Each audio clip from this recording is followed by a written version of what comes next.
मौत उन लोगों के पीछे अपने तेज पंखों पर उड़ती हुई आएगी जो इस फराव के सुकून को बर्बाद करेंगे। ये किसी हॉलीवुड फिल्म का डायलॉग नहीं है, ये वो शब्द हैं जो 3000 साल पुरानी एक ऐसी कब्र के दरवाजे पर लिखे थे जिसने खुलते ही पूरी दुनिया में मौत का एक ऐसा खौफनाक मंजर शुरू कर दिया जिसने बड़े बड़े वैज्ञानिकों और डॉक्टरों के होश उड़ा दिए। सिर्फ एक कब्र और उससे जुड़ी 22 ऐसी रहस्यमयी मौतें जिन्हें आज तक कोई ठीक से समझा नहीं पाया। किसी को अचानक बुखार हुआ और उसकी जान चली गई, किसी ने बिल्डिंग से कूदकर जान दे दी, किसी का खून जहर बन गया तो किसी को अपने ही बिस्तर पर किसी अनजानी चीज ने दबोच लिया। क्या वाकई प्राचीन मिस्र के फराओ मौत के बाद भी अपने दुश्मनों को सजा देने की ताकत रखते थे, या इस मम्मी के अंदर कोई ऐसी बीमारी छिपी थी जो सदियों से किसी शिकार का इंतजार कर रही थी? आज की वीडियो में हम आपको ऐसी जगह ले चलेंगे जहां जाना आपकी जिंदगी की सबसे बड़ी गलती साबित हो सकता है। ये है मम्मी के शाप की असली कहानी। कहानी शुरू होती है साल 1922 में। मिस्र के तपते हुए रेगिस्तान में एक जगह है जिसे वैली ऑफ द किंग्स कहा जाता है। यहाँ सदियों पहले इजिप्ट के महान राजाओं को दफनाया जाता था।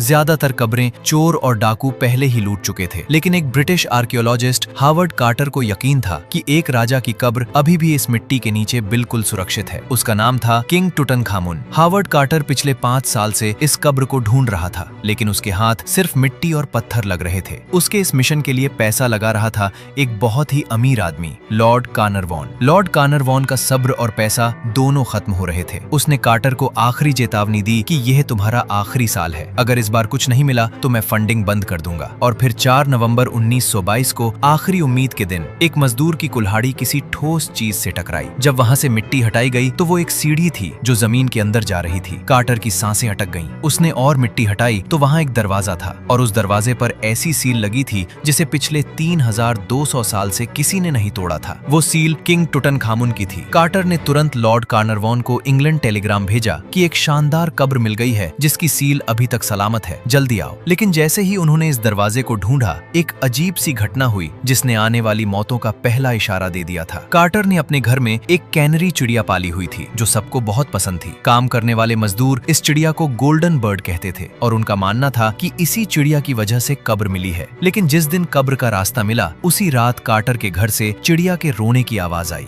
जब कार्टर का नौकर भागकर वहां पहुंचा तो उसकी आंखें फटी की फटी रह गईं। पिंजरे के अंदर एक लंबा जहरीला किंग कोबरा बैठा था और उसने उस चिड़िया को खा लिया था। अब इसमें खौफनाक बात क्या थी? प्राचीन मिस्र में किंग कोबरा को फराओ का सबसे बड़ा रक्षक माना जाता था। यहाँ तक कि राजा के मुकुट पर भी कोबरा बना होता था। स्थानीय मजदूर समझ गए और उन्होंने कार्टर से कहा कि राजा की आत्मा जाग चुकी है, ये कब्र मत खोलना वरना मौत तुम्हारा पीछा नहीं छोड़ेगी। लेकिन विज्ञान और इतिहास के जोश में कार्टर और लॉर्ड कार्नरवॉन ने इन बातों को अंधविश्वास कहकर टाल दिया। ये उनकी जिंदगी की सबसे बड़ी भूल थी। 26 नवंबर 1922 को कार्टर, लॉर्ड कार्नरवॉन और उनकी बेटी कब्र के आखिरी दरवाजे के सामने खड़े थे। कार्टर ने दरवाजे में एक छोटा सा छेद किया और अंदर एक मोमबत्ती की रोशनी डाली। अंदर से आने वाली सदियों पुरानी गर्म हवा ने मोमबत्ती की लौ को कपा दिया। काफी देर तक सन्नाटा छाया रहा। कार्टर की आंखें हैरानी से फैली हुई थीं। पीछे से लॉर्ड कार्नरवॉन ने घबराकर पूछा, क्या तुम्हें अंदर कुछ नजर आ रहा है? कार्टर ने एक गहरी सांस ली और वो शब्द कहे जो इतिहास में अमर हो गए, हाँ, बहुत ही अद्भुत चीजें। अंदर का कमरा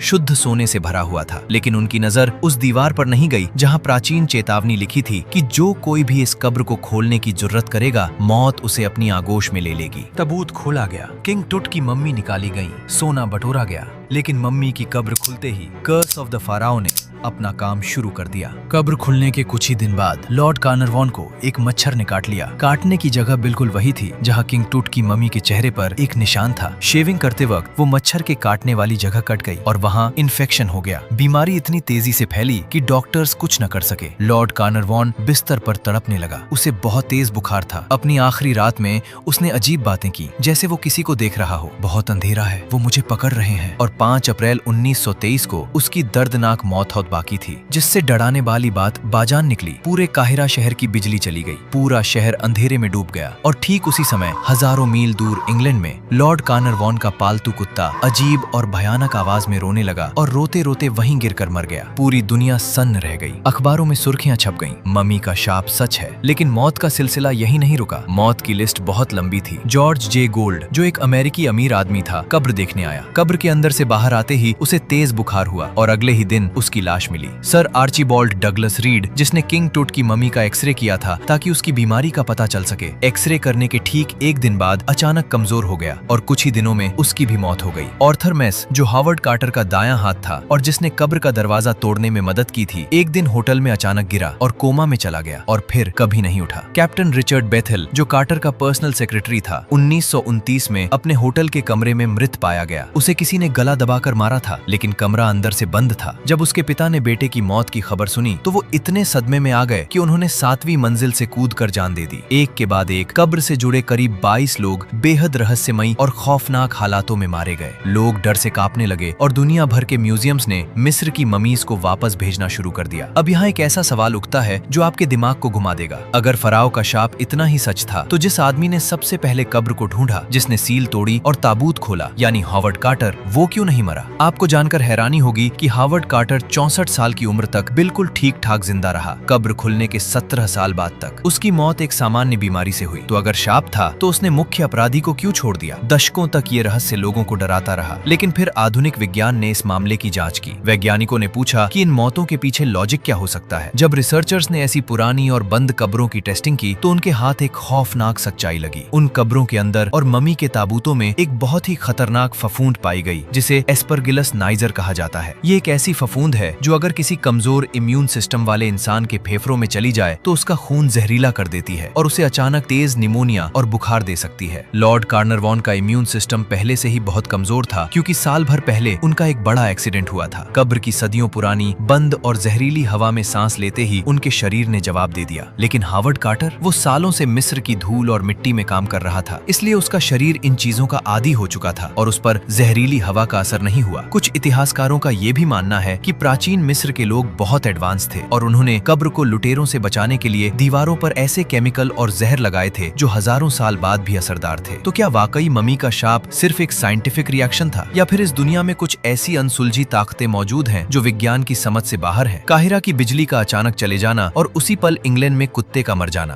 क्या फफूंद हजारों मील दूर असर कर सकती है? कैप्टन बेथल की बंद कमरे में मौत और उनके पिता का सुसाइड, क्या ये सब सिर्फ इत्तेफाक था? किंग टुटनखामुन की कब्र आज भी मिस्र के म्यूजियम में मौजूद है। उसका सोने का मुखौटा आज भी चमक रहा है, लेकिन दुनिया का कोई भी समझदार रिसर्चर आज भी किसी प्राचीन कब्र में घुसते वक्त उस चेतावनी को जरूर याद रखता है कि मौत अपने तेज परों पर उनके पास आएगी जो शांति भंग करेंगे। आपका इस मम्मी कर्स के बारे में क्या मानना है? कमेंट सेक्शन में अपनी राय जरूर दीजिएगा। अगर ये स्टोरी आपके रोंगटे खड़े करने में कामयाब रही तो वीडियो को लाइक जरूर करें और चैनल को सब्सक्राइब करके बेल आइकन ऑन कर लीजिए। मिलते हैं अगली वीडियो में एक नए राज के साथ। तब तक के लिए अपना ख्याल रखें।